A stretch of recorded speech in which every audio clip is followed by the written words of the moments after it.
Anger is like any emotion. It's not right, it's not wrong, it just is. But anger is such a powerful emotion for so many people that it can disrupt their sense of connection to their inner selves, to any sense of feeling an inner calm. And they don't know how to deal with it well. So sometimes when people have anger come up in them, they try to avoid what's making them angry. But then they're not dealing with the problem. Or they try to suppress their anger. But then they can get physically ill. Or sometimes they explode out in the anger, and often that ends up being destructive for themselves or for other people. Instead, what you might want to try to do is increase your awareness of your anger. Increase your self-awareness. And you can do this through 5 domains of self-awareness that are represented in the acronym STEAM. Sensations, thoughts, emotions, actions, and mentalizing, which is a concept I'll explain in a moment.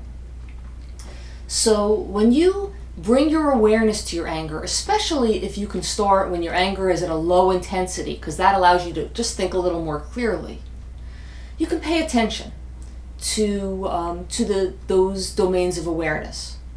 For instance, let's say that you're having a disagreement with a friend and you're getting angry with a friend. If we begin STEAM with the sensations, so you might be aware of the sensation of tension increasing in your body. Then your thoughts, you might be aware of your thinking getting more rapid, maybe more negative. A lot of times when people get angry, they start getting tunnel vision, so you can't really see somebody else's perspective because you're driven by the negative thinking. Then it's sensations, thoughts, emotions. So it's the anger, so annoyance, maybe then you notice frustration, anger. If it continues, maybe you feel infuriated.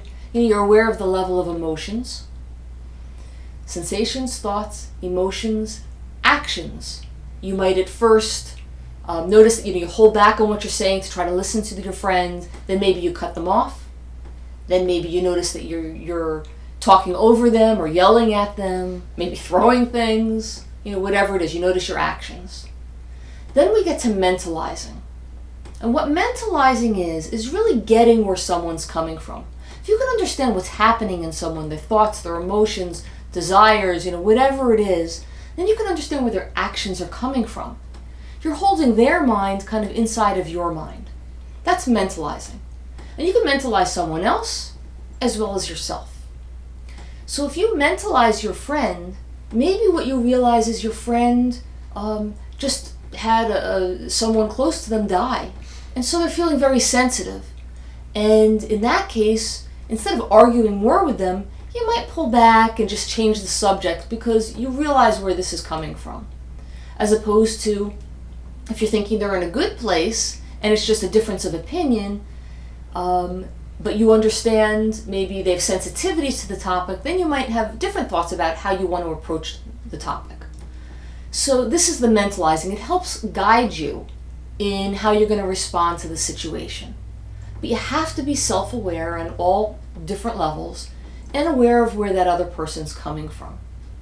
So when you have greater awareness of your anger, of where your anger is coming from, then you can reflect on it, you can guide yourself forward in a more productive, constructive way.